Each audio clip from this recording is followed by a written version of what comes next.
Hello and welcome to the Enquiry podcast. My name is Nerida Mills. I am your host, and it is my absolute pleasure to welcome you along for this episode.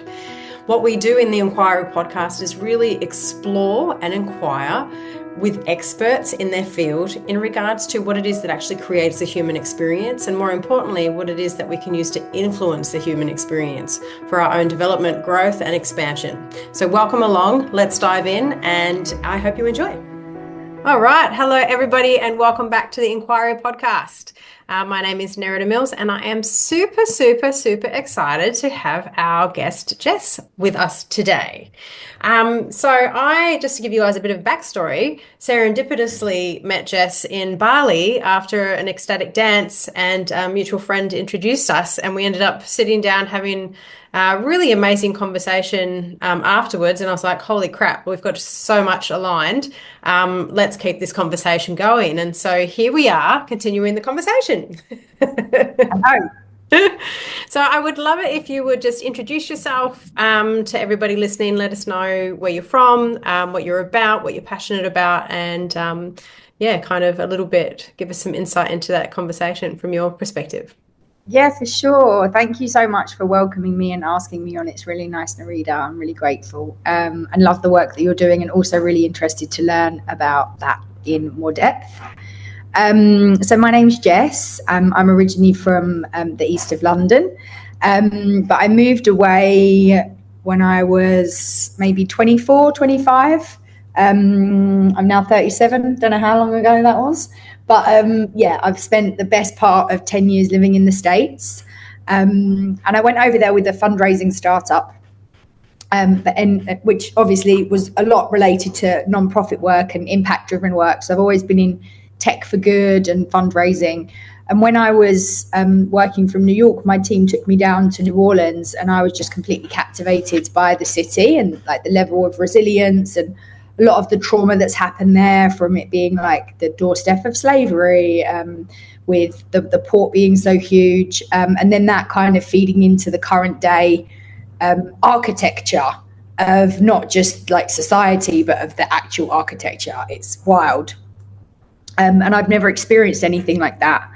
And when I was there, I just worked a lot with many different nonprofits, and just really had the opportunity to kind of see and understand different types of communities. And that's really how I got into a lot of the trauma-informed work that I've been doing, which is what we connected on.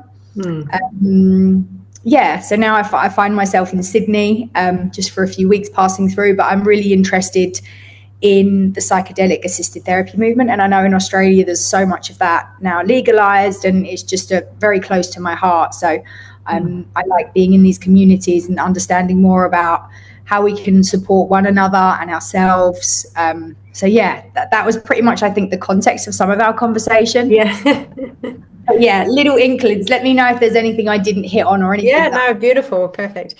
So what drew you to working in non-for-profit and also working with people through trauma? What was the driver for you in that?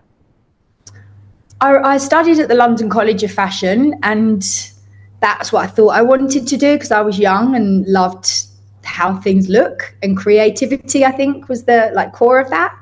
And then I found myself at the first men's fashion week in New York, and I was just thinking about equal distribution of wealth. And I was just like, I'm not in the right place. Like, this is very charming and these men are gorgeous walking down the catwalk, but like, this isn't really what I give a shit about. So I made all of my studies more cause related, and was talking about how cause related marketing might be good in fashion, and was trying to cross-pollinate different ways of redirecting some of the power of commerce and restructuring concepts. But that didn't really get me anywhere, because at university, if you're going by a Harvard referencing system, you have to have your ideas endorsed by other people, which probably means other white men from history. And I was like, not interested in endorsing anyone else's ideas. So I shifted more into technology, and still doing the impact driven stuff, but I still needed to make money. But yeah, I suppose it was just a bit of a core driver of how can I help consciousness. I've always just been really into like Buddhist principles and practices since I was very young, and just very drawn to helping people. I think it's so much more interesting than anything else, and it's kind of what the world needs. And when I was in New Orleans, I was approached by my mentor, who took me under her wing, and she has an Indigenous trauma healing nonprofit. And we went in the classrooms and worked with the youth, sat in circle, did yoga, movement, art. And she really took me through some of her programs, and the way that she was engaging with community of all ages, but in particular in the classrooms was where I was working with her, that she really sparked my interest more in the modalities of how we can support one another and how much we need each other.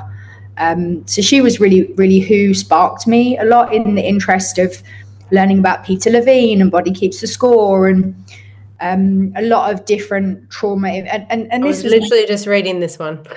Nice. I was going back through my reference. Yeah. So important, so interesting. And I mean, it's just like such a beautiful way to understand yourself, but then also community. And there's so many different ways to explore it. Like in Bali, obviously there's untold ways, but just having different perspectives and really understanding, like now in Australia, like how the people of like native to this land. I remember when I was here about 16 years ago now, and I went over to Uluru. How do I say that? Uluru. Yeah. Uluru. And that was one of my first experiences to learning about Indigenous culture, because it's not something that we're taught, that I was taught at school. And understanding the dynamic of the parent, adult, and the grandfather and the grandmother, and how important that the parents have got the most energy, they're going out and hunting, and that the wisdom that was handed down from the elders to the youth, that's so sacred. And that helped me to like, most of my best friends are in their 70s, because that's where I get my wisdom, and I want to honor that. And so a lot of the Indigenous qualities that I learn about wherever I am in the world resonate so deeply with me that when I'm in the company of elders, I just feel the most satisfied and the most honored and humbled. And that's like a big source of my inspiration is in elders and Indigenous communities. Beautiful. And within the work that you were doing in the States, I'd love to hear just a little bit more detail in regards to like what maybe an example of a point where you were inspired of the power of the work, of the change that is possible when we lean into healing the trauma. And then let's start with that, and then I've got another question around it. So probably a lot of the effects of what Miss Amelie Prescott, who I'm referencing, who has the Indigenous Trauma Healing Institute, she went into the schools and created an art program after Katrina. And I think it was the quality of her attention to the youth that I then saw when I would be out with her in community, maybe helping her, driving her somewhere or doing something. But she would have so many of the community come up to her because they had lost family, they'd lost their homes. Some of these kids were on the roof of their houses waiting for no one to come. And with her, just her presence and attention of what she did and what she brought to them, seeing how they had maybe become artists or created, like she would say it's turning the poison into medicine. So it's a tough question to crack, because it's not just one thing, it's a very big thing, but it's all about attention on individuals and allowing them from the roofs of their homes to go through a process. Her process includes EMDR therapy, which is really Indigenous left brain, right brain. You know, the kids telling their story, like having a page, sad dream, happy dream. Okay, let's sit and embody our sadness and through our art all together. And then let's talk about our happy dream and getting the kids to stand at the front of the class and talk through these traumas. And I also had therapy with her, and we did exactly the same process. Here I am writing it down. Here I am. And the art and the sketching and the physicality of your emotions, sitting with them and then moving through them into the positive, reframing. So part of her processes are understood in like technical terms, and there was definitely a framework, but for me it was just her level of care and attention and allowing that person to move through what they needed to move, but then turning it into your passion and like the alchemy of that. So I saw that in a few different ways, but it was incredible to see kids from Katrina that had really suffered and really lost, like unimaginable loss, come up to her with such reverence and such potency of like their healing and their joy.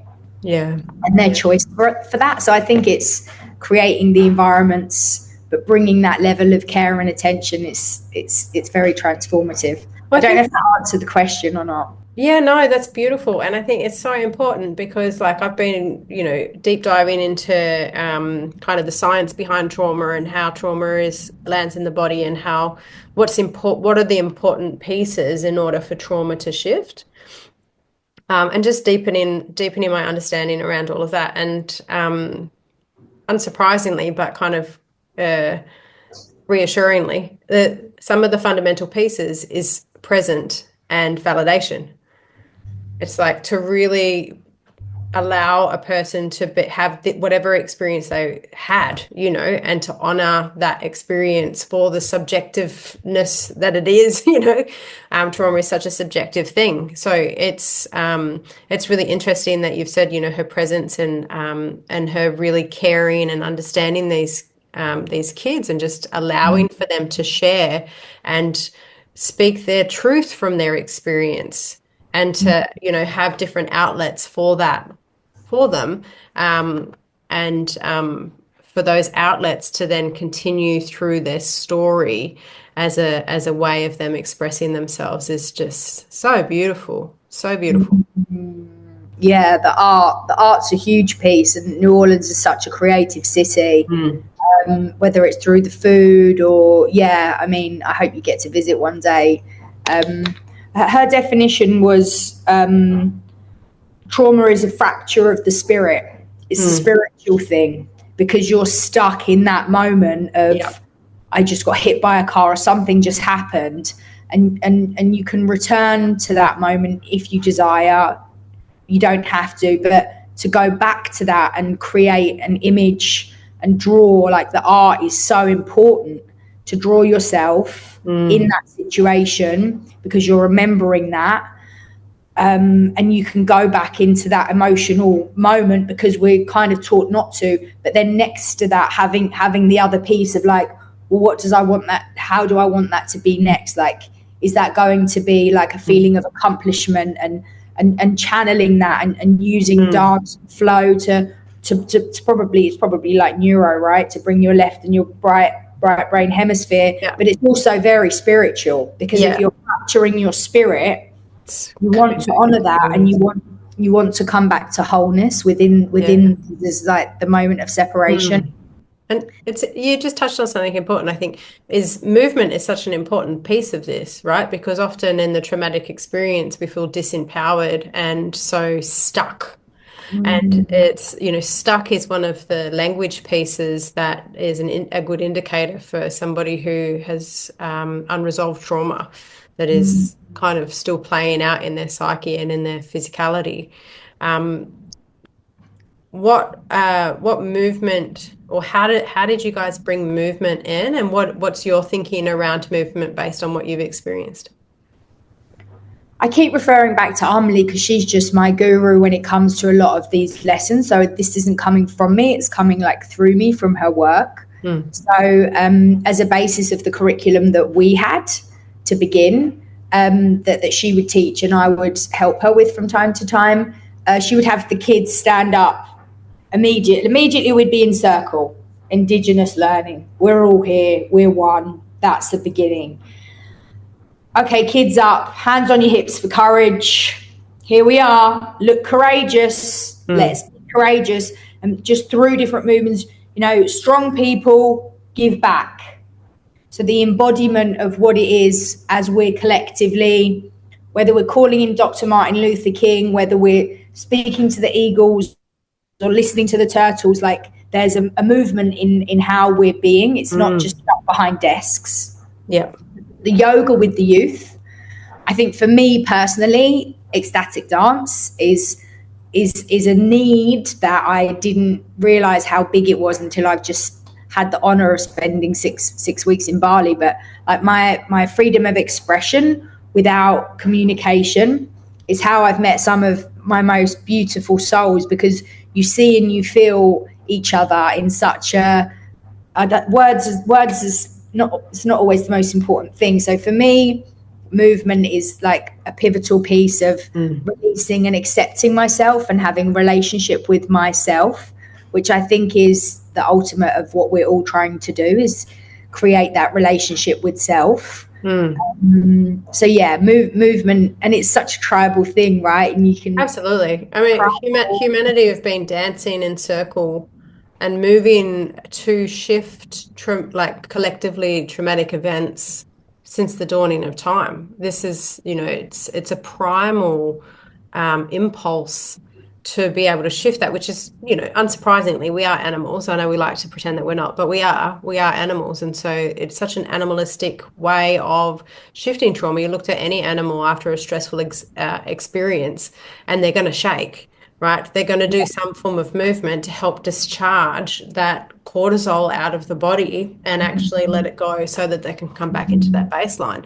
And it's only really in modern times that, relatively modern times, but, our cultural norm around the suppression of trauma is an interesting one.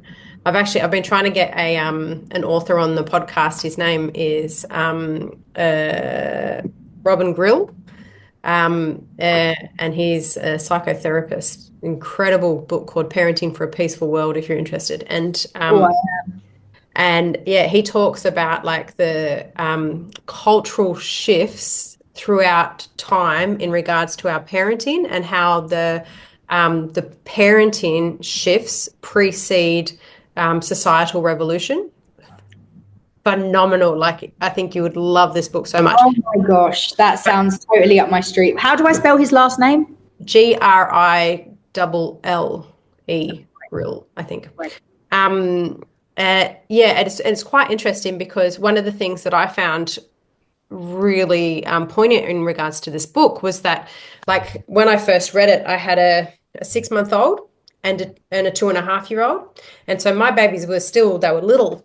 And the first 3 chapters, he goes into the history of our normalized parenting behaviors. So what was normal 300 years ago for parenting? What was normal 250 years ago, 200 years ago, right? And he broke down, these are the normal acceptable ways in which we related to our children. Traumatic is an understatement of these first 3 chapters. Like, I had to put the book down for a couple of months and just digest how brutal we've been. I mean, it was based around Europe and the West, but how brutal we've been to our children over the years, and also how we normalize that and the impacts that it has on society as a whole. So it's very, very interesting. And it's through those normalized parenting styles that we suppress the expression of trauma and also create the trauma. Wow. Yeah, it's really interesting. We are getting much better. We are evolving in the right direction, I think. We've still got work to do, but it's certainly a lot better than what it used to be. So that's not to discount the work that is still required, but it's, it is also a good just check-in point, especially for parents who feel like they need to be perfect and get everything right all the time. And of course, by doing so, end up traumatizing their kids because they're perfectionists. So yeah. It's finding that balance, right? It's finding the balance. Like, can we just do a little bit better? Can we just show up in a little bit of better ways? And Yeah, I think it's a good mindset to go across the board as far as trauma is concerned, whether that be intergenerational trauma, whether it be traumatic events or experiences, whatever. It's like, can we do just a little bit better? Rather than expecting this perfect response every single time, like how can we just improve the outcomes a little bit more than what we have in the past? And I think there's a bigger thing at play with all of that, which is about trusting that you as a parent are doing your best, and you can't foresee your child's response to something. Oh, and God. You can iterate and you can help, but I think the evolution of consciousness, the kids are always light years beyond the parents anyway. Yeah. So I think and it's a very broad statement, but I just have a trust in what's going on psychologically and with the climate of consciousness. It's all perfect. And I hate seeing parents wrestle with themselves because my understanding is parents are always, there's this guilt, there's this, I could have done it that way, I couldn't have done it that way. And we have to let that guilt go at some point, because you pass that on to your kids as well. Absolutely. That heaviness. And I think the reparenting that you have to learn to do as an adult, even if your parents are perfect, you've still taken stuff on that doesn't serve you. Yeah. I just want everyone to let go a little bit and enjoy, and we're not perfect, but I think that model of that book's going to be really interesting to read. I'm definitely going to pick that up. There's another model of psychology, spiral dynamics.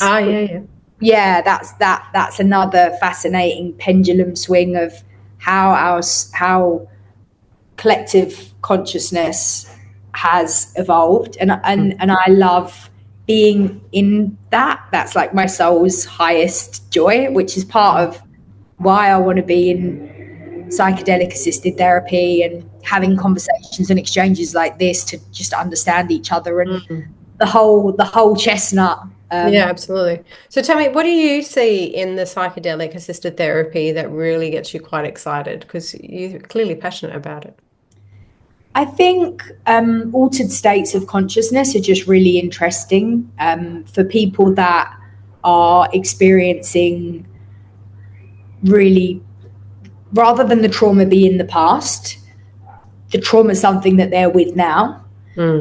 Whether that be a diagnosis, whether that be an end of life, whether that be very recent trauma, often there isn't a way out for people. And that treatment-resistant depression, these clinical names for things that have been treated with certain things that haven't worked, I think the success rates and the way that you can make relationship with yourself through altered states of consciousness, through psychedelics, I just think it needs to not be demonized and weaponized. I think it can be a really powerful elixir for people that are in these situations that don't have any other choices. So yeah, I'm just really passionate about making sure that plant medicines can get to people, because that's what plants are there for. We've evolved together. So to have that. Absolutely. Again, much like with the movement, right? People have been taking psychoactive plants for a very, very long time, human beings. And we've been in ceremony with them for a really long time as part of our collective healing, collective growth, and access to, higher levels of consciousness so that we can create more effective movement forward. It's how we evolve. And I also just think it gives you a perspective on understanding that there are multiple truths, and your truth is your truth. And I think even understanding what truth is, that the word epistemology comes into mind, how you know something to be true. And when you're stuck in a certain truth that you are avid and hell-bent on, and then you might have a psychedelic experience, or even microdose, or even going out for a walk and being in nature can be a psychedelic experience. It doesn't have to be a hard substance, but the fact that you can just change the pathways in your brain to access other versions of truth to help you evolve and and reorientating your situation. So I think you mentioned stuckness earlier, and that is also kind of like fragmentation. I think coming back to understanding in different ways, I think it's really helpful for how we can connect with different versions of truth. Yeah. It's so important. I find it really interesting. I have lots of conversations with lots of different people in regards to creating change in life. And it's always interesting to me that, somebody will reach out and say, hey, I want to create this change in life. And then we'll have a conversation around what's currently going on and look at different perspectives around possibility. And just playing with different perspectives, right? Not going into this is right and you're wrong or anything like that. It's literally just, oh, I wonder what it would look like if we look at it from this angle, or I wonder what it would look like if we look at it from this angle. And the amount of people who discount these angles and go, no, no, no, you don't understand. This is truth. And they fight for the truth that's causing them so much pain. It's sort of like there's this addiction to, or an attachment is probably a better word. There's an attachment to the pain itself in order to validate the pain, as opposed to we can validate the pain without being attached to it. And that, I think, is a lot for people to get their head around I can actually be with what happened and validate myself in that experience and move forward without taking away from it. Yeah. How I want to respond to that with how I've been recently trying to be more present with my emotions, because it's like, keep calm and carry on. Be quiet and get on with work. If you're upset, don't let anyone see you. Stop crying. I'm not crying, I'm fine. Like all of these inherited structures of dealing with emotion to get on. We're now in a bit more of a privileged time where actually even 10 years ago I couldn't have expressed my emotions, and now I'm trying to show up more authentically to the people around me by saying, oh, I was crying earlier, I'm fine. I'm like, even then I was just like, I'm fine now, but like I'm trying to be more honest with how I'm feeling with people around me. Because I think there's something there about witnessing your emotions and validating them, and it doesn't have to be a closed off experience. I went to a psychedelic conference a couple of years ago, and I was grieving my mentor that passed away, and I was in deep grief.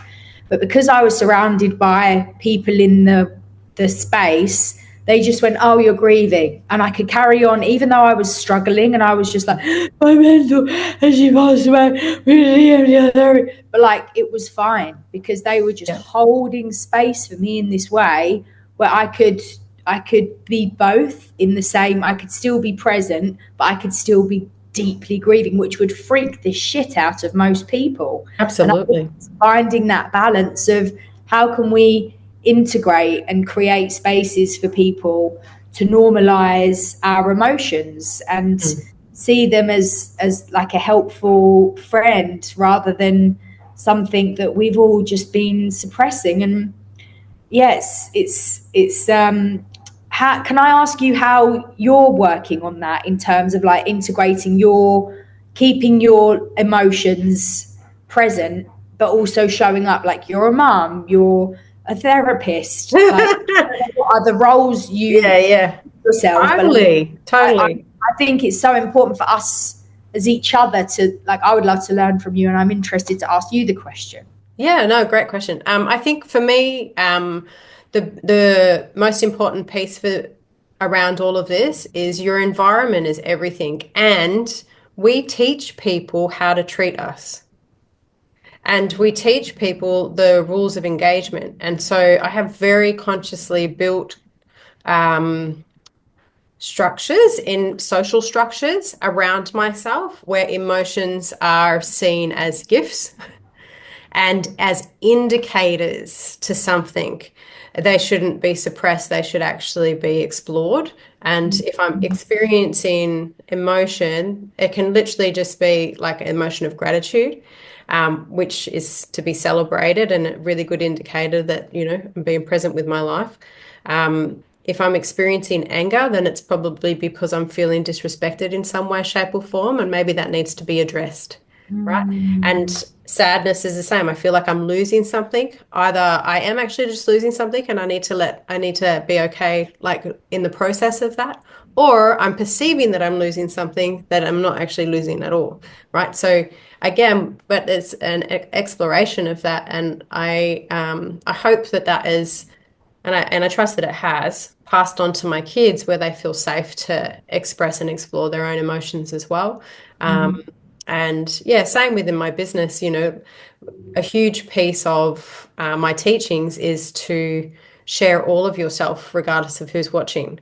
So if I was to not do that, then I would be a hypocrite and way out of integrity. So, anybody who works even remotely close to me knows that I share everything. It all comes out. Like, I'm not afraid to share where I perceive to have fucked up, or I'm struggling with something in my life, or if I am emotional, then that will come through. So it is a practice, though, is the other piece that I will say. I wasn't raised in a family where emotions were super encouraged. We weren't completely shut down, but they were looked at as a nuisance. It's just like, oh, you're being emotional again. Like, it's this annoying thing that we have to deal with, rather than something to explore and to celebrate. And so because of that, and because I have a very strong drive for my version of success, whatever that is to me, and that has evolved and changed over the years. But because I'm so driven, like, I've had to really not fight, but I've had to dance with that part of myself that's like, emotions get in the way. And so to really practice, can I allow for even more expression of the truth? And it's funny, because now the work that I've done, particularly in regards to the psychosomatics, it's kind of like it's opened a door that I can't shut now, even if I wanted to.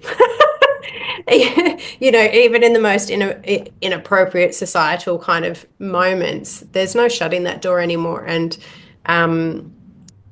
there's still the part of my brain that goes, oh, I wish I could turn this off sometimes, particularly if I'm around other people who aren't as comfortable with the emotions, because I can see the discomfort that it makes in them.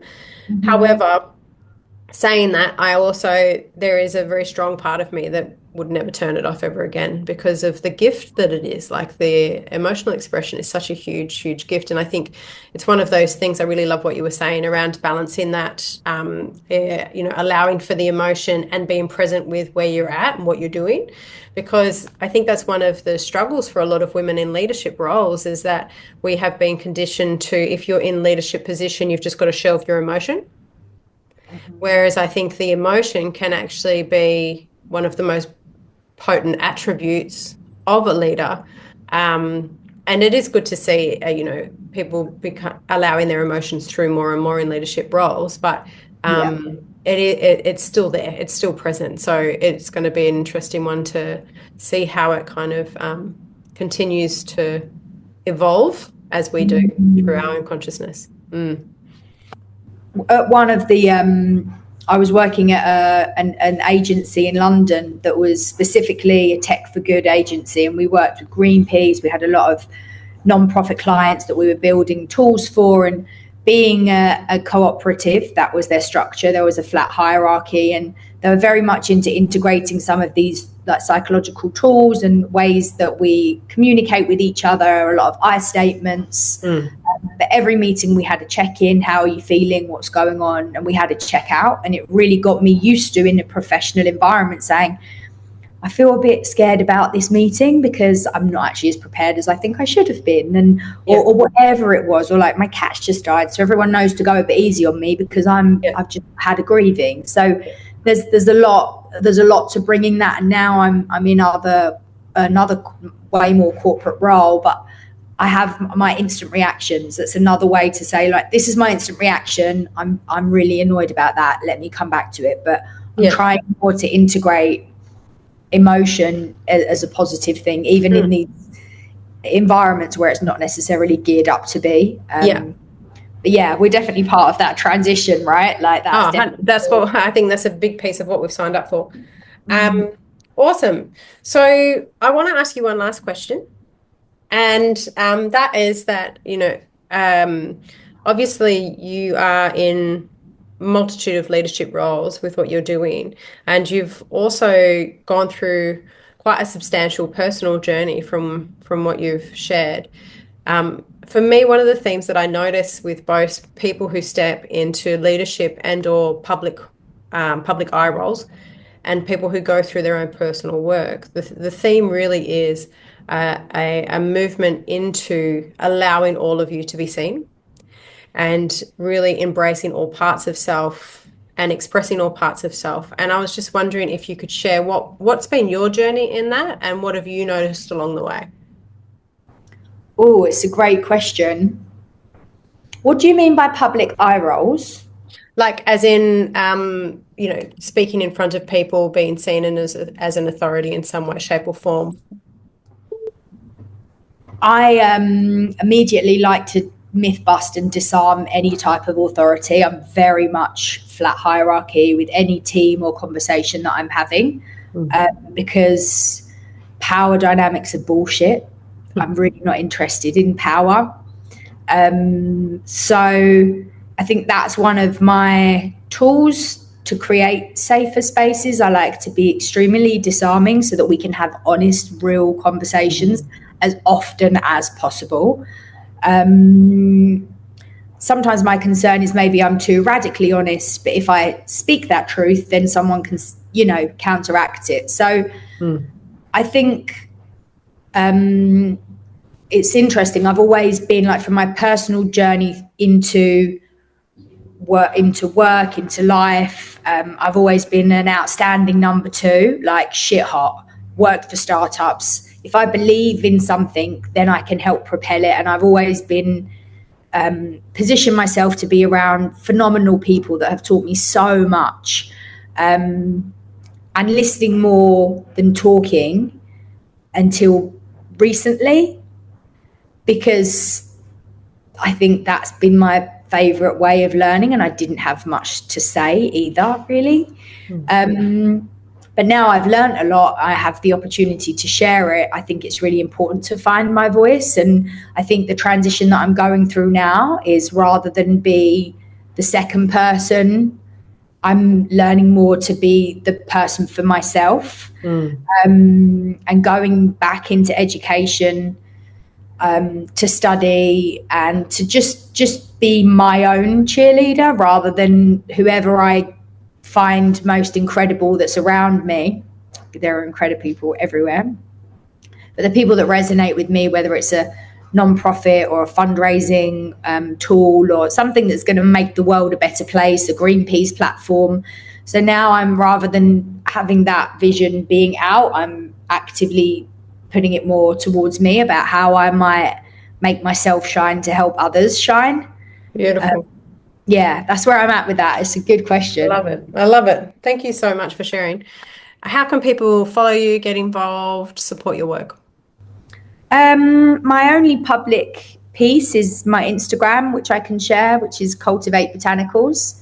And it's a lot of pictures of nature, reflection journals, things that I love and I'm inspired by, and interesting models of psychology, and lots of fun. But other than that, Instagram would be a great way to connect. So amazing. Well, look, I just want to say thank you so much for your time and for sharing your experience and your wisdom with everybody today. I'm sure everyone's going to get a lot of value out of our conversation. So thank you so much again, and I'm very excited to follow your journey and see where it leads.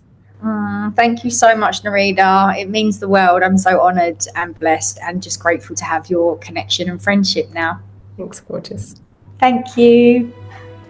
Okay, that is it from us for today for the Enquiry podcast. All of the links that you're going to want to find is going to be underneath this episode. So jump along and make sure that you're following the people who do join us for the Enquiry podcast. I'm sure you'll agree they are absolutely phenomenal, and it is my absolute pleasure to be able to have them come in and share their wisdom with everybody.